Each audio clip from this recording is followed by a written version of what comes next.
Thank you, Mr. Chairman. I thank the gentleman from Nebraska for bringing this amendment, and I'd like to just focus this on what this is about.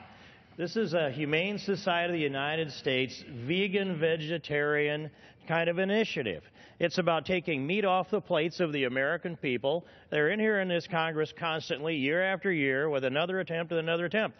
The USDA had Meatless Mondays, and the Secretary of Agriculture said, I don't know where that came from. It just happened. I don't even know what staff person put that up on our website, but they took it down right away. Our military, we'd starve them for meat. We need them to be aggressive and healthy. There's a picture here from the Atlantic that shows the Norwegian Army.